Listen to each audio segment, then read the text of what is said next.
Olá, como vai? Eu sou Lauro Numeral e está começando mais um Jornal Numeral.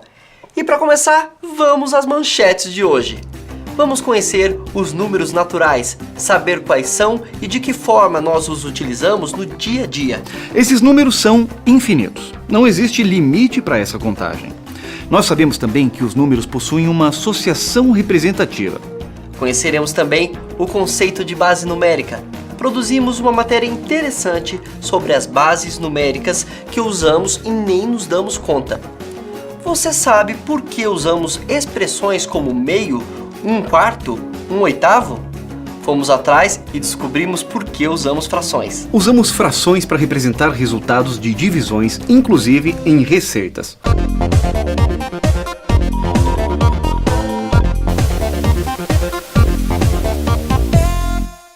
Nós, seres humanos, sempre buscamos inovações, não é mesmo?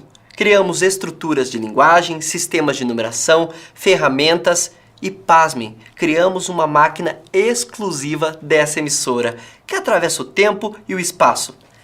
É o nosso segredo guardado a 7 chaves. E por falar nisso, Odemar, onde você está agora, hein?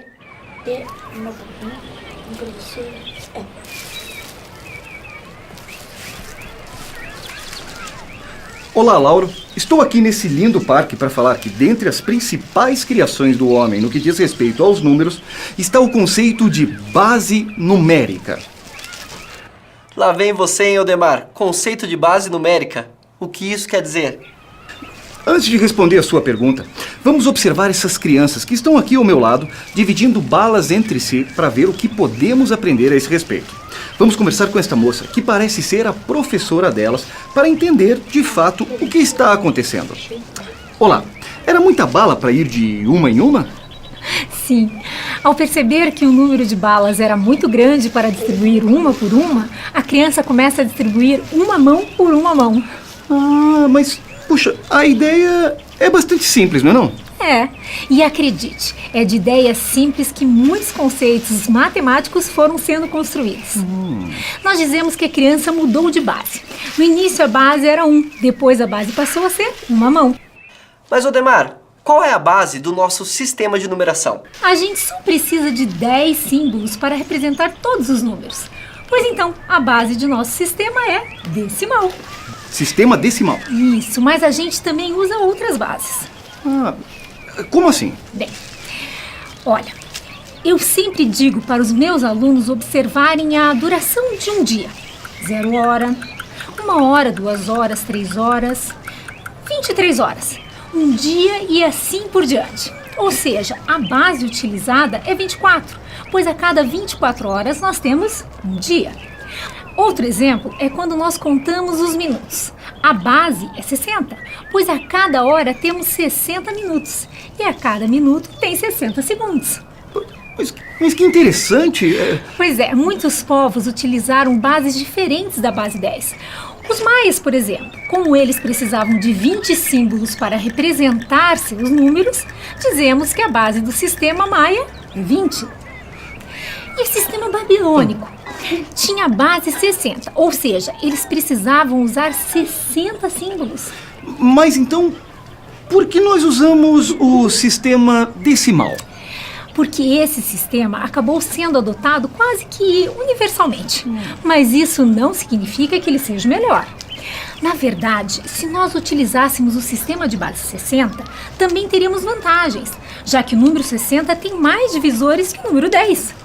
Enquanto o 10 tem apenas os números 1, 2, 5 e 10, o número 60 tem como divisores 1, o 2, o 3, 4, 5, 6, 10, 12, 15, 20, 30 e 60. E isso nos daria várias vantagens na aritmética. Por outro lado, nós precisaríamos decorar 60 símbolos em vez de apenas 10 no nosso sistema. É, aí fica difícil, hein? Sabe de uma coisa? Acho que eu prefiro o sistema decimal mesmo, né? Então, prosseguindo. Odemar, como você já falou, nós ainda usamos diferentes bases no nosso dia a dia. Mas você pode mostrar mais algum exemplo? Ora, Lauro, é por isso que vamos entrevistar agora nosso amigo Hélio, aqui, que entende tudo de computadores.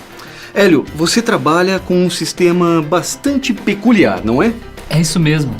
Para programar o computador, nós usamos uma série de informações que acabam sendo informadas ao computador por uma sequência de zeros e uns.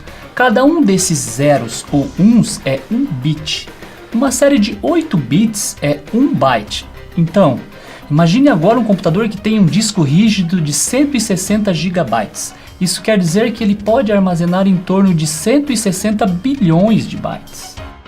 Certo, mas o que significa uma base numérica e como a gente pode entender melhor outra base, diferente da decimal? Lauro, eu vou ter que voltar pro parque, né? Não abusa, né? Quando nós escrevemos 1234, podemos representar esse mesmo número com potências de 10, dado que nosso sistema é decimal. Da seguinte forma, 1234 é igual a 1 vezes 10 ao cubo, mais 2 vezes 10 ao quadrado, mais 3 vezes 10 à primeira potência, mais 4 vezes 10 elevado a zero. Que interessante, não é?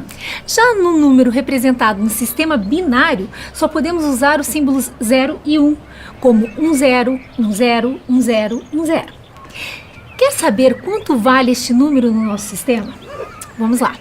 10, 10, 10, 10 é igual a 1 vezes 2 elevado à sétima potência, mais 0 vezes 2 à sexta, mais 1 vezes 2 à quinta, mais 0 vezes 2 à quarta, mais 1 vezes 2 ao cubo, mais 0 vezes 2 ao quadrado, mais 1 vezes 2 elevado a 1, mais 0 vezes 2 elevado a zero, que é igual a 170. Então, este número representa no sistema decimal o número 128 mais 32 mais 8 mais 2 igual a 170. 170. Por incrível que pareça, poderíamos representar qualquer número com apenas esses dois símbolos. É com você, Lauro. Os números naturais servem para contar e ordenar objetos ou coisas. Fácil, né? É isso aí, Lauro. E olha só o que eu aprendi.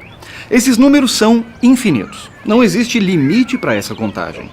Nós sabemos também que os números possuem uma associação representativa. O número 2 representa 2 objetos ou 2 elementos contados. O número 3 representa 3 e assim por diante.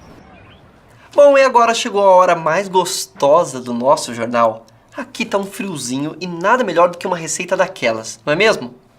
E você, alguma vez já preparou uma receita? Tem sempre meia xícara disso, ou um quarto de xícara daquilo. É com você, Odemar. Lauro, como você comentou, usamos frações para representar resultados de divisões, inclusive em receitas. Temos aqui um copo de medidas e com ele podemos medir várias coisas. Meia xícara de açúcar, 1/4 de xícara de trigo, olha, tem até 3/4 de copo d'água. E você sabia, Lauro, que na música também utilizamos a fração? Como assim? Na música também?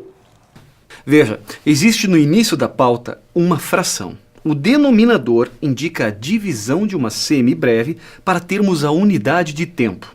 O numerador indica quantos tempos teremos em cada compasso. Obrigado, Odemar. E agora vamos ver a previsão do tempo. Odemar, vamos precisar de muitos casacos? Lauro, é preciso se preparar, mas somente em algumas regiões. No norte, nordeste e centro-oeste, a temperatura média será de 30 graus. Quente. Bem quente. O frio mesmo vai pegar o pessoal da região sul. No Rio Grande do Sul, por exemplo, estão previstas temperaturas de até 2 graus negativos. Mas o que são números negativos? Odemar, cadê você? Eu estou aqui na China, Lauro. Esses números são usados quando não precisamos nos referir a quantidades menores que o zero. É assim que alguns prédios sinalizam os andares de garagem que ficam abaixo do andar térreo. E também é como o banco mostra no extrato o quanto saiu de dinheiro de uma conta, os débitos, né? Tá tudo vermelho aqui, sabe? Odemar, não é só o seu não, viu? O meu tá cheio de número com um sinal de menos na frente. Mas você sabia que os chineses não aceitavam muito bem esses números?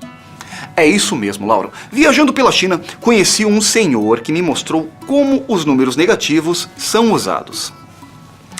Olá. Então, como vocês fazem?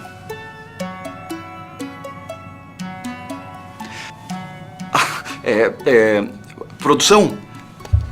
Produção? Esse é um microfone errado. Traz o da tradução simultânea. Obrigado. Olá! Agora sim. Então, como os chineses fazem para representar os números negativos? Aqui usamos barrinhas. As barrinhas vermelhas significam os números positivos. As barrinhas pretas representam os números negativos. Se tem 5 barrinhas vermelhas e 7 barrinhas pretas, significa que a gente tem menos 2 barrinhas vermelhas. Ok, mas esses números sempre foram utilizados? Conversamos aqui com o Geraldo, que é historiador. Não pensem que os chineses operavam facilmente com os números negativos como nós fazemos hoje.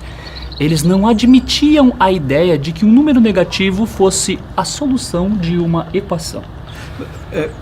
Como assim?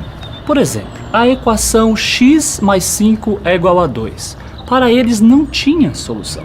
Atualmente nós resolvemos essa equação sem problemas, considerando o resultado como menos 3, pois sabemos que ao somarmos menos 3 com 5 obteremos 2. Mais tarde, os matemáticos indianos, ao tentarem resolver equações do segundo grau, também se depararam com a necessidade de trabalhar com números negativos. Os números negativos aparecem também no século XVI por questões comerciais, possivelmente em situações representando retiradas de objetos de estoques.